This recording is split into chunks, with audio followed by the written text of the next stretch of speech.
तीनों गेस्ट हमारे साथ जुड़े हुए हैं। सत्येंद्र भारद्वाज, आपके पास आऊंगी। डॉक्टर निमिषा गौड़ ने जिस तरह से कहा, बीजेपी लगातार आरोप लगा रही है कि मंत्रिमंडल में महिलाओं को जितनी जगह मिलनी चाहिए उतनी नहीं मिली, क्या कहेंगे? मैं बताना चाहता हूँ निमिषा जी को, जो वो कह रहे हैं कि महिलाओं को जगह नहीं मिली। महिलाओं को पूरा स्थान दिया गया है और महिलाओं को इसमें जगह के साथ में जिम्मेदारी भी महत्वपूर्ण दी गई है। जैसे शकुंतला रावत जी, उनको बहुत अच्छा महकमा दिया गया, इंडस्ट्री उद्योग विभाग दिया गया है। इसके साथ में जो ममता भूपेश जी, उनके पास में जो पहले विभाग था वो चल रहा है। साथ के साथ में जो जाहिदा जी को साइंस एंड टेक्नोलॉजी जैसा डिपार्टमेंट दिया जाए, तो मैं समझता हूँ माननीय मुख्यमंत्री जी ने महिलाओं के ऊपर पूरा विश्वास करते हुए, उनकी क्षमताओं को देखते हुए और उनकी क्षमताओं का उपयोग लेने के लिए सारी जिम्मेदारी दी है। दूसरा मैं बताना चाहता हूँ, निमिषा जी बोल रही थी कि मुख्यमंत्री जी के पास इतने सारे विभाग है। मैं कहना चाहता हूँ कि मुख्यमंत्री जी ने जो एक शानदार बजट पिछले टाइम में अभी जो दिया, वो ऐतिहासिक बजट राजस्थान की जनता को मुख्यमंत्री जी ने दिया और उस बजट के जो परिणाम है वो जनता के साथ में सामने आए हुए हैं। तीसरी चीज मैं बताना चाहता हूं कि जिस तरह सलाहकारों की बात अभी शायद ये करना चाह रही थी या करेंगी, तो हमारे सलाहकार जनप्रतिनिधि सलाहकार हैं, व्यापारिक सलाहकार नहीं है जो होटल के अंदर बैठ के वसुंधरा जी की सरकार चलाया करते थे। तो मैं बताना चाहता हूं कि माननीय मुख्यमंत्री जी राजस्थान की जनता के साथ में संवाद स्थापित करे हुए हैं। संवाद के साथ में एक बेहतरीन शासन देने के लिए, लोक कल्याणकारी नीतियों का शासन देने के लिए। सत्येंद्र जी, भय नहीं है हमारे में, कोई भय नहीं है। तो मैं तो भयभीत नहीं हुआ, उससे पहले उत्तर आप भयभीत नहीं है। मुझे मालूम था ना आप क्या पूछे। आपके सलाहकार जो थे वो व्यापारिक सलाहकार थे, हमारे सलाहकार जो है।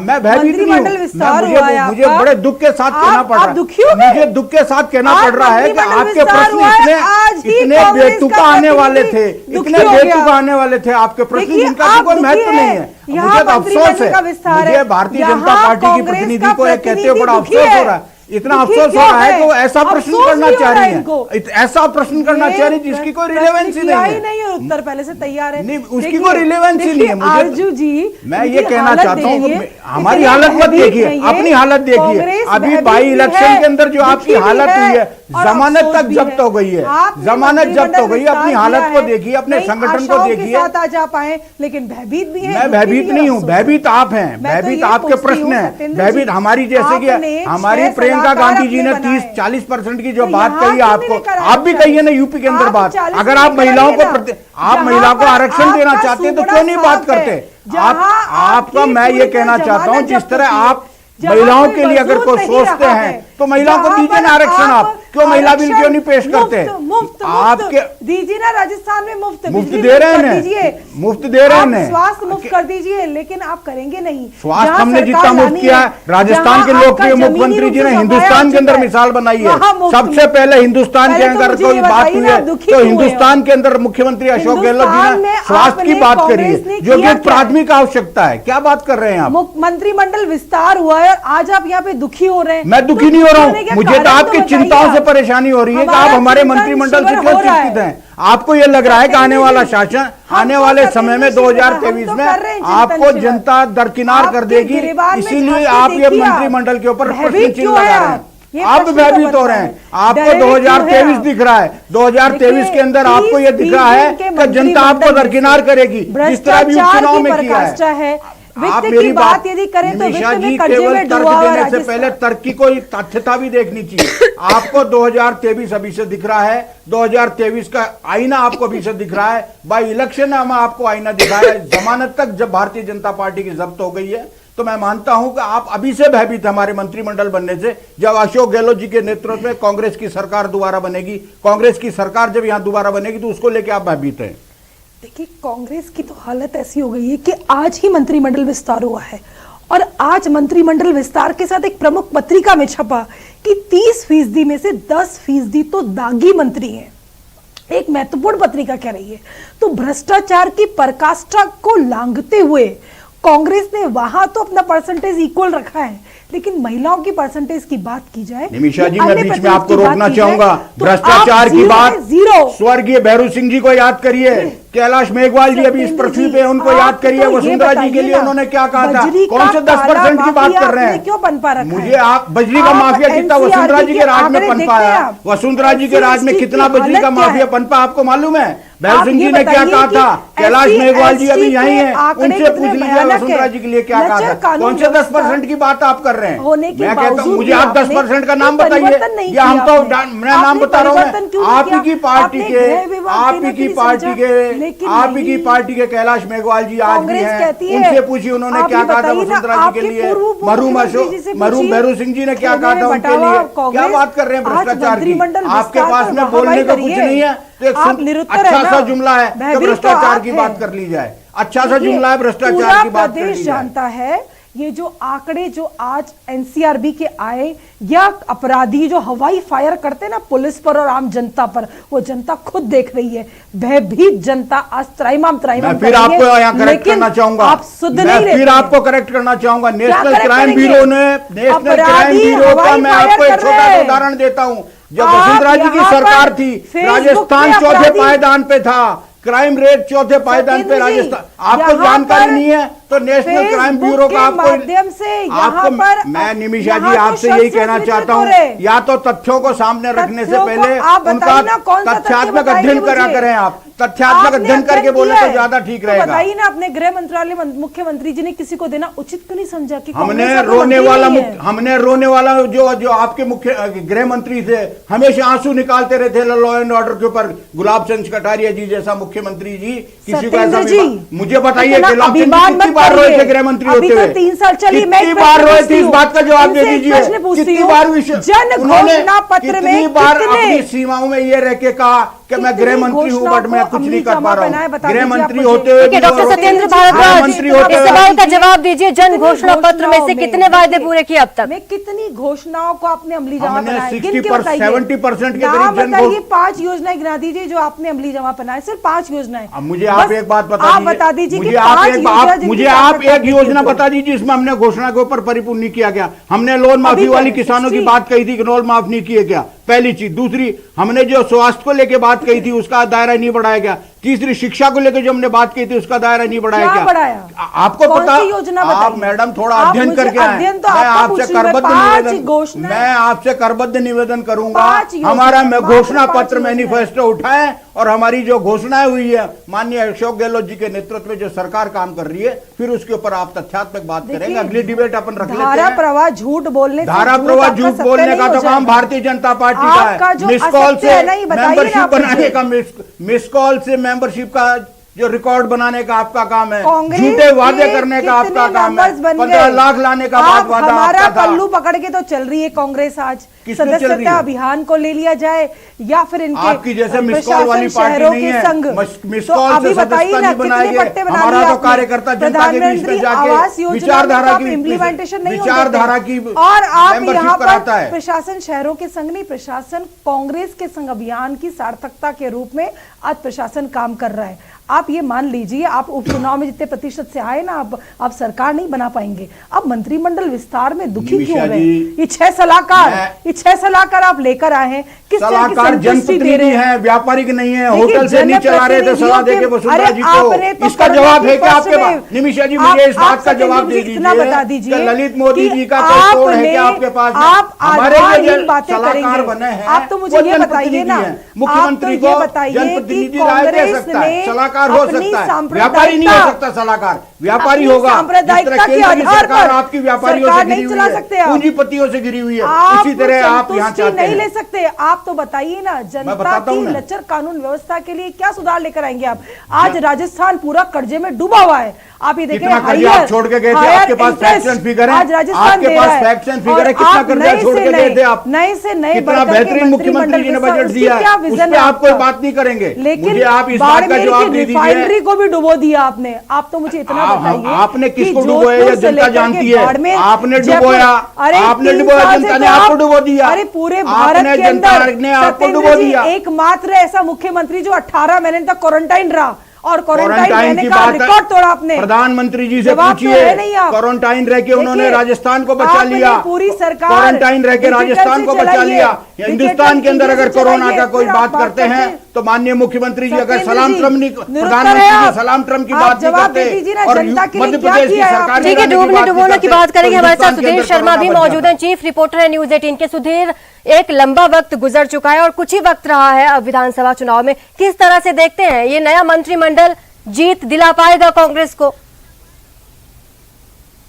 देखिए, बिल्कुल कोरोना काल का ये पूरा 1.5 साल का वक्त देखे और इस दरमियान कांग्रेस की उठापटक भी देखने को मिलती है हमको, गुटबाजी भी देखने को मिलती है, लेकिन लंबा अरसा बदल रहा है। अगस्त 2020 से लेके और 21 के नवंबर में जाके अब पूरा मंत्रिमंडल का पुनर्गठन किया है, विस्तार नहीं किया है। मुख्यमंत्री ने पहले ही साफ कर दिया था विस्तार नहीं होगा, पुनर्गठन हुआ, सबके इस्तीफे लिए जाते हैं। केवल 3 मंत्रियों के इस्तीफे जो कि उनको अलग अलग जिम्मेदारी देकर भेजा गया है दूसरे राज्यों में, उनके इस्तीफे लिए गए और एक पद एक व्यक्ति वाला जो सिद्धांत है वो लागू कांग्रेस में किया गया है।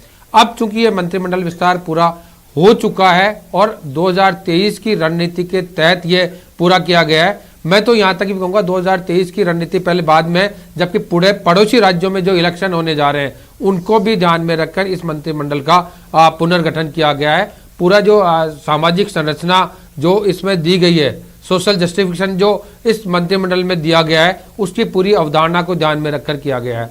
तो ये कह सकते हैं कि 2023 का जो इलेक्शन है वो पूरी तरह से इस पर छाया के तौर पर देखा जा सकता है। मेरा सत्येंद्र जी से सवाल रहेगा, सत्येंद्र जी क्या मानते हैं कि कास्ट इक्वेशन देखी गई है, भौगोलिक इक्वेशन देखी गई है, तमाम जो साधनों को साधने की कोशिश की गई है वो दिख गई है, किस तरह से इस मंत्रिमंडल का रूप दिया गया है सत्येंद्र जी?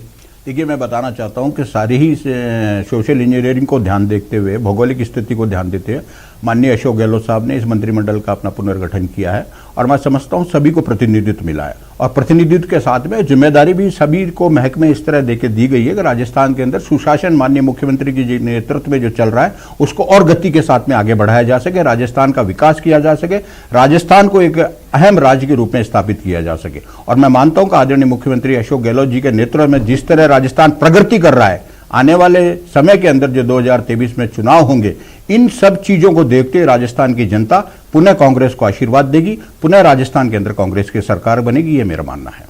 और निमिषा जी, आपसे भी एक सवाल बनता है कि जहां तक बात की गई थी 40% आरक्षण दिए जाने की, सीटों में आरक्षण की थी, वो विधानसभा चुनाव में थी, क्योंकि यूपी में विधानसभा की सीटें भी बहुत ज्यादा है। उसी परिप्रेक्ष्य में संभवतः प्रियंका गांधी ने ये घोषणा की गई। राजस्थान में केवल 200 सीटें हैं, 200 के अंदर भी अगर देखें तो अभी जो मंत्रिमंडल बना है उसमें 30 मुख्यमंत्री समेत मंत्री हो सकते हैं। उस हिसाब से यहाँ पर 3 मंत्री बनाए गए, 2 कैबिनेट मंत्री भी है। असंतोष की कहां से बात आ गई यहाँ से?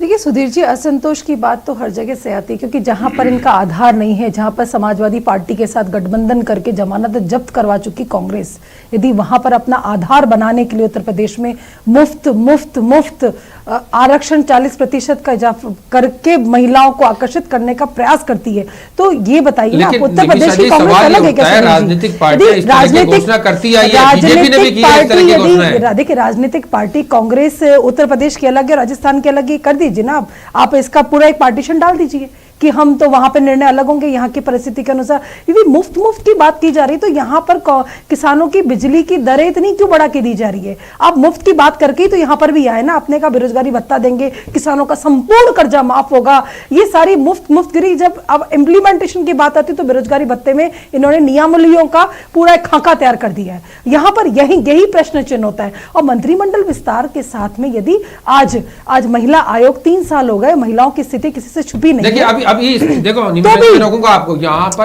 क्लियर हो रही है, मंत्रिमंडल पुनर्गठन हुआ है। सत्येंद्र जी ज्यादा बेहतर जवाब दे पाएंगे कि जब आयोग, निगम और बोर्डों में कब तक नियुक्ति हो जाएगी।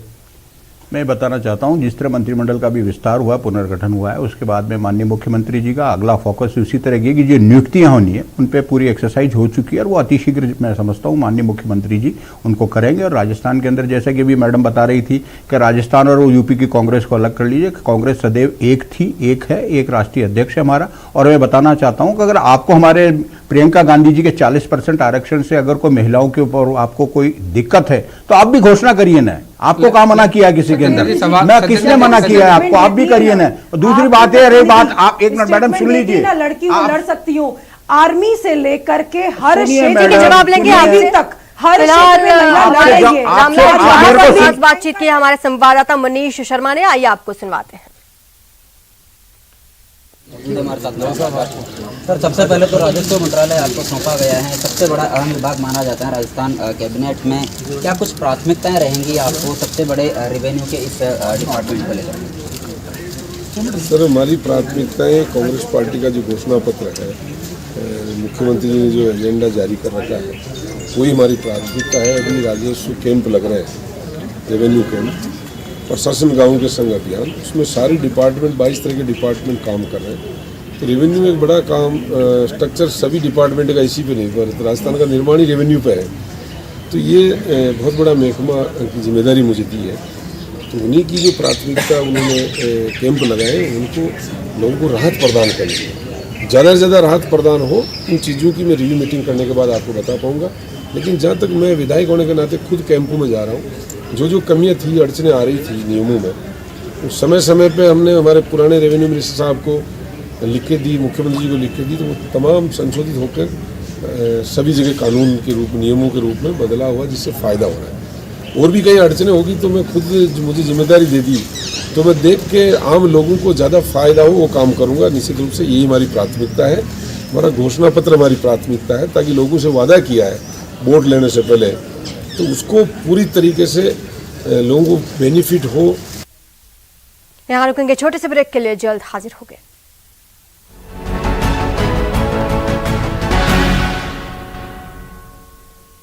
स्वागत है आप सभी का, आपके साथ मैं हूं स्वप्निल। देखिए, राजस्थान में मंत्रिमंडल पुनर्गठन बहुप्रतीक्षित था और बहुप्रतीक्षित होने के बाद, काफी इंतजार के बाद मंत्रिमंडल पुनर्गठन हुआ, लेकिन उसके बाद विभागों का जो बंटवारा था वो प्रतीक्षा श्रेणी में चला गया। अमूमन 3 से 4 घंटे में विभाग बांट दिए जाते हैं, ये परंपरा रही है, कम से कम हमने तो अपने सामने यही देखा है। लेकिन इस बार इसमें काफी वक्त लगा और आखिरकार वो भी हो गया जिसका इंतजार कर रहे थे मंत्रिमंडल के चेहरे, यानी मंत्रियों को उनके विभागों का बंटवारा हो गया। खास बात यह है कि इसमें कुछ चौंकाने वाले फैक्टर्स जरूर हैं। ओवरऑल मंत्रिमंडल की बात कर लें तो औसत आयु 59 ईयर्स है, यानी 59 वर्ष।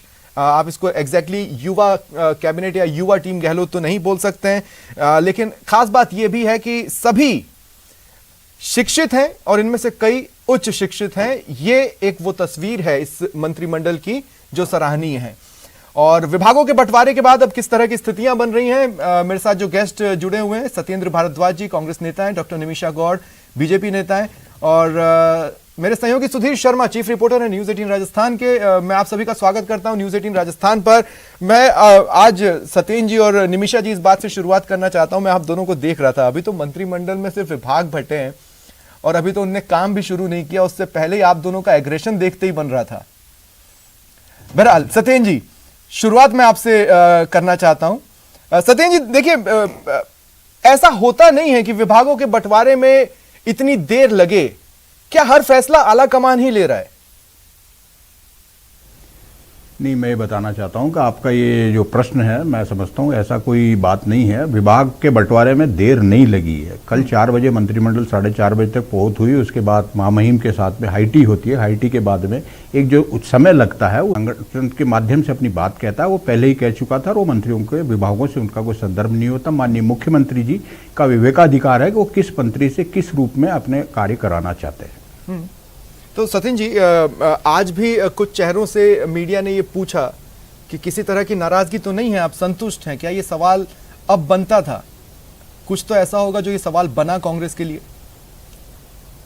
देखिए, सवाल बनाना पत्रकारिता का एक अनुभव होता है। वो सवाल बना के कुछ ऐसी बात पैदा करना चाहते हैं जिससे कि कोई बात निकले, बट जब कोई बात ही नहीं है तो बात कहां से निकलेगी? असंतोष की तो कोई बात मैं समझता हूं है ही नहीं। तो सवाल प्रश्न करना पत्रकारिता का एक प्रश्न हो सकता है। इसका मायने ये नहीं है कि कोई असंतोष है इसलिए प्रश्न किया जा रहा है। पत्रकार कुछ भी पूछ सकते हैं, उनका कुछ भी सोच हो सकता है, मैं उस पर नहीं जाना चाहूंगा। मैं उनके सोच को ये भी नहीं कहना चाहता कोई ऐसा उन्होंने प्रश्न क्यों किया। उनका प्रश्न करने का अधिकार है, और जो सामान्य जिस सदस्य जो प्रश्न किया गया है, क्योंकि वहां कोई असंतोष वाली बात नहीं है, तो वो असंतोष वाली बात को कैसे जाहिर करेंगे?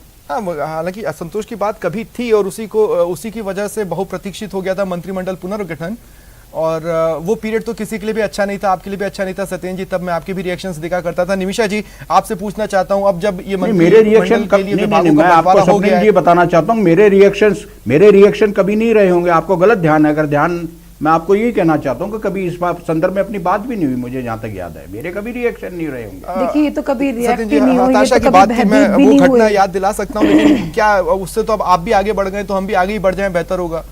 निमिषा जी, चलिए। विभागों का बंटवारा विपक्ष के तौर पर किस तरह देख रही हैं आप? हालांकि एग्रेशन की जरूरत नहीं है आज के दिन, तो कम से कम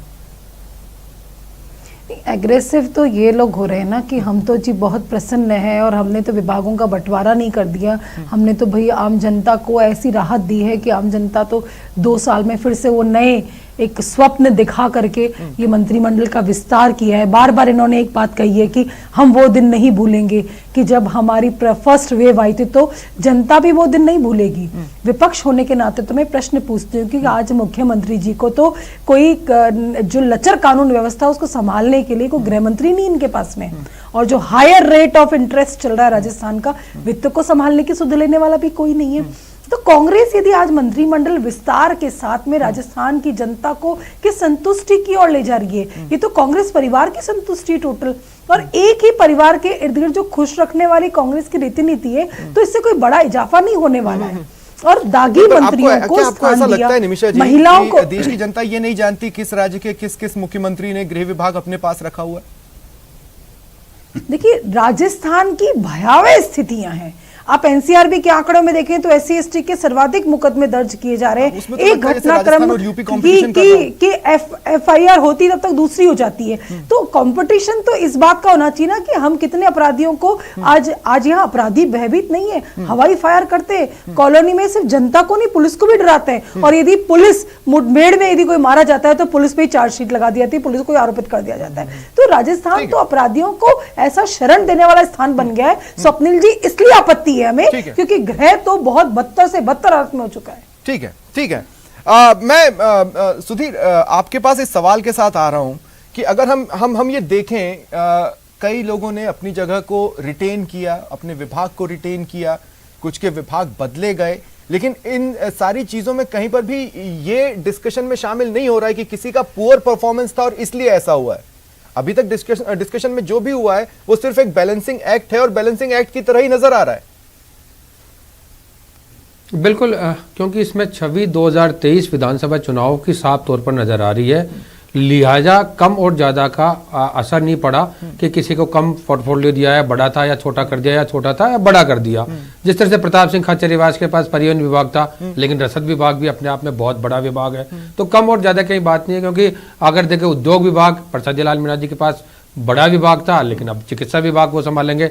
ऐसी इस पूरी सीट को देखते हैं, सूची को देखते हैं, तो विश्लेषण करने की आवश्यकता नहीं रह जाती है। हाँ। लेकिन सबसे बड़ी बात, अब जो बीजेपी जो मुद्दा बना रही है, फिलहाल इस मंत्रिमंडल के बाद जो सलाहकारों की नियुक्ति की गई है उसको बड़ा मुद्दा बना रही है। और आज नेता प्रतिपक्ष उपनेता प्रतिपक्ष राजेंद्र राठौड़ ने बाकायदा प्रेस कॉन्फ्रेंस करके ये कहा है कि राज्यपाल को ये पत्र लिखा है कि इस तरह की अवैध नियुक्ति को रोका जाना चाहिए और पूछा जाना चाहिए कि क्यों इस तरह की नियुक्ति की गई है। सफेद हाथी पालने का काम सरकार कर रही है। तो सत्येंद्र भारद्वाज इसका बेहतर जवाब देंगे कि ऐसा क्यों किया गया।